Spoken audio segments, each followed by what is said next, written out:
Let's talk about water. Okay, we're sailing, so we have enough water around us.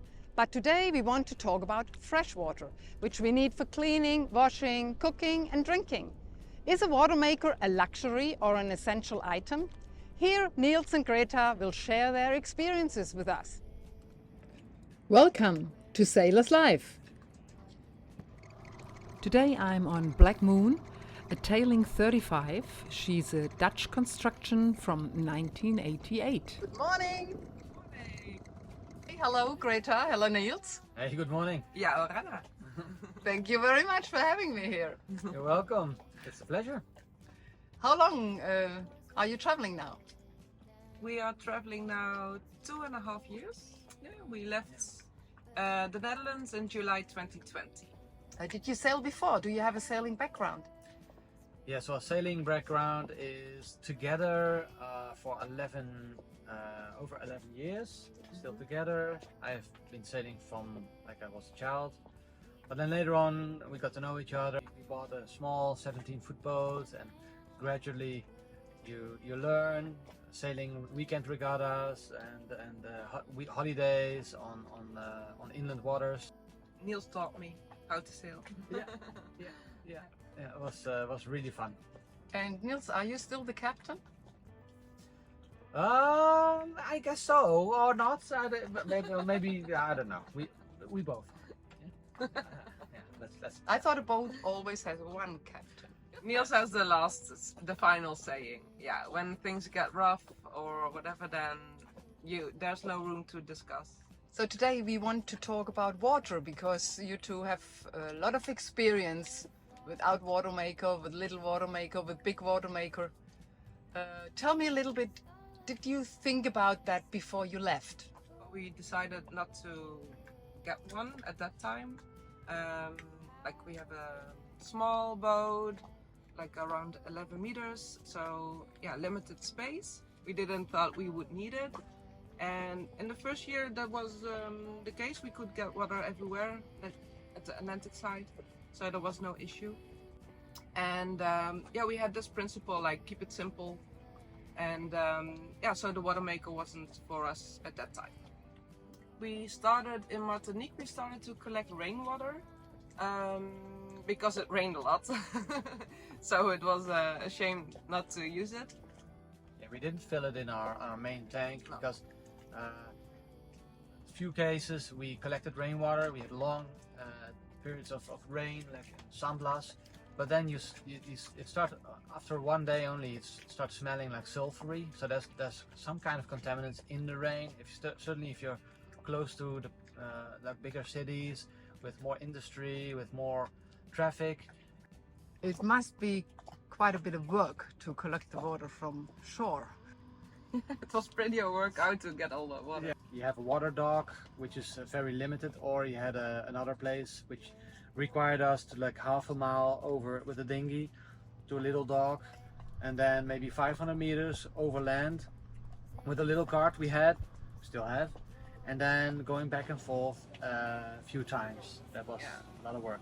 Yeah. We did this daily routine in the morning, like before the sun came up and it got really hot, and also before the wind picked up, because we had to go with this tiny dinghy to the shore. And yeah, so we started this morning routine, so we only had to go one time every morning instead of 3 times, like twice a week. So makes you value a water maker later along the way. So what we experienced is that more cruises have a water maker, so the information you can get from other cruises, like where to get water, is also getting limited. So sometimes we need to search for ourselves. So when we arrive at a new place, we go to land, and like normal people would look forward to okay, what's fun to do, and we are like, where's a tap? Where's the water tap? Yeah. Does it work? Yes. So. I guess you are much more careful with using water if you have to collect it from land or rainwater if you don't have a water maker. Yeah, we used around 5 liters a day, well 5 till 10 I think.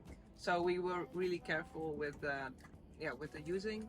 So we measured everything, like for example, to boil water, we knew how much it was for a can of coffee or tea, or taking a shower, we use a bucket. Knowing that we would cross the Pacific, which could potentially be longer than a month, but actually it was 37 days. We decided let's go for a water maker. The 12-volt Ketadine, one of the smallest 12-volt water makers on the market.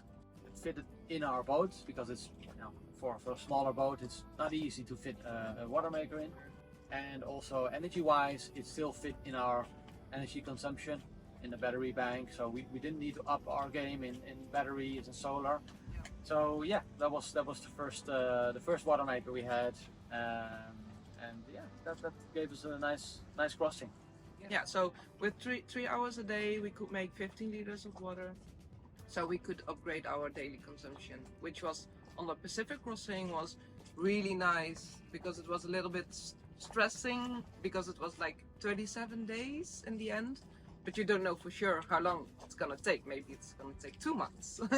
So then, yeah, and it's nice to have a fresh shower once a week, wash my hair, and clean the boat maybe with all the flying fish. So do you want some coffee? Oh yeah, that would be nice. Okay. Thank you. So this is our grinder. It's gonna make some noise. That is really cool. Well, and definitely for the coffee you need fresh water. Yeah, a lot, and we drink a lot of coffee, so we need a lot of water. Here comes my coffee. There you go. Thank you very much. Yeah, so why did we decide to upgrade our water maker? The water maker we had before, what cost us water, like a lot of blood, sweat and tears to keep it running. It was malfunctioning. It actually broke down in the end at this spot on Morea, and we found a second-hand but still unused water maker, which was a very well, 1 in a million opportunity, especially here in French Polynesia. It is a generator-driven water maker, so it's not impacting our energy bank, our power bank, our batteries, our solar. So this is the generator opened up. So there's a little engine, high pressure pump there, and a feed pump. And the filter and the filter housing is connected, so it's all in one, just portable. Transparent hose is the intake, the black hose is the high pressure hose. Just simply to connect, which goes all the way to the membrane, double membrane, connects with the black hose. Then there's a little gauge, like a little meter. That's the pressure switch, which is fairly easy. Green is the brine output, and the white hose, the little hose, is a product hose. Super simple, and the whole setup is ready to go in like 10 minutes.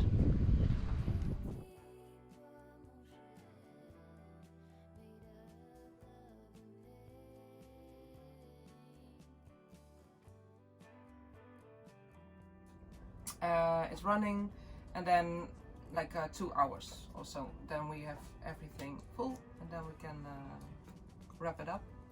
Is it very noisy? I have to ask my neighbors if it's very noisy. No, it is a bit noisy. It's a generator, of course. So yeah, it is a bit noisy, and if it's a bit windy, then hopefully the neighbors don't bother that much. But I think it's okay. Yeah, so when we told our neighbors and cruisers friends we had this water maker making 120 liters an hour, they were like, what are you going to do with all that amount of water?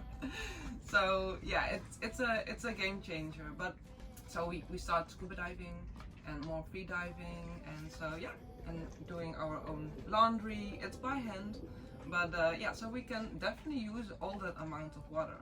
and take like 3 showers a day because it's so hot. We love to take a dive and then rinse off. And we don't have to run the water maker every day. True. So we can run it like twice a week now.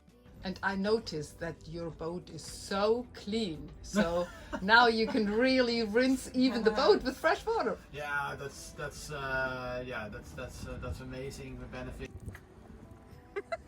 And now it's like, oh yeah, but we can make some more, so it's okay. We can use all that water. Yeah. The hole in the budget was certainly painful, but you learn along the way. I would really say that in the beginning you think, it's a crazy amount of money, and you know, there are so much better ways to spend it, but you really learn along the way. It feels so luxury, but it is a basic need. Like you can't without fresh water. You need it, like to drink and to cook or whatever. So, like to take 3 times a shower, that's luxury. But like for health-wise, yeah, you need water. There's no treatment of water anymore. We just put it in a tank, and it's so we don't have any purifying tablets, no chlorine added, which is also of course a health benefit. Do you sometimes work on the way to finance all these investments? Greta is writing articles and a blog for a Dutch sailing magazine, and on the Pacific I started working doing like small boat works on other boats. At the moment we are caretaking 2 boats which are left here for a couple of months, and just doing like weekly checks and some other small projects to improve some things on a boat. If you write articles and blogs for the magazines, they pay you for that? Yeah, so I'm a writer for this Dutch magazine Zeilen, which is sailing. And yeah, so they pay me as a freelance writer, and I write articles, blog, some news actually, like as a correspondent, like when there's a volcano eruption in Tonga, or like a big regatta. I can write news articles about that, so that's online. But like the articles printed, that most like 8 pages, something like that, that pays the best. So we don't have passive income from our home. We rent out, or so we sold all that. So we just live off the savings. What are your plans now for the future? Plans for the future. So we decided to stay here in French Polynesia for a whole year. We didn't. Well, that wasn't the plan at all. So that's how it goes with for the cyclone, cruising life. For the cyclone season, to stay. Also, season. And we really like it. So it's a sweet spot. Especially the here in Moorea. It's such an amazing place, and we met amazing people. We had a great time with friends. We got along. We learned along the way. So it's amazing.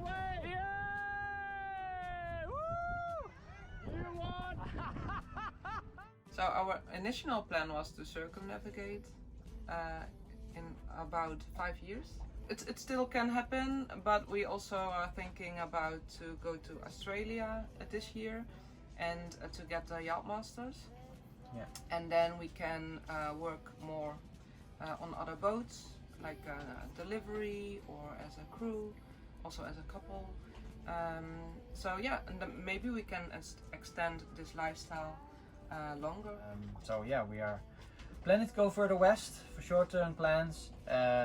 Enjoy the Pacific. You know, there's so many nice spots on the Pacific. You know, Tonga and Fiji and New Caledonia, Vanuatu, and all those opportunities.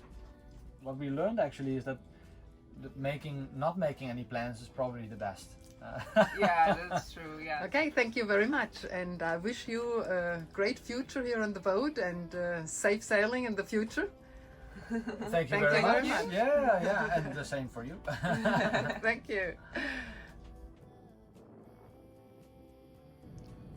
If you have any more questions that we haven't discussed yet, please write them in the comments so that I can ask my next interview partners about them. Subscribe my channel Sailor's Life if you want to hear more facts, experiences and stories. Give me a thumb up and press the bell if you don't want to miss any of these informations.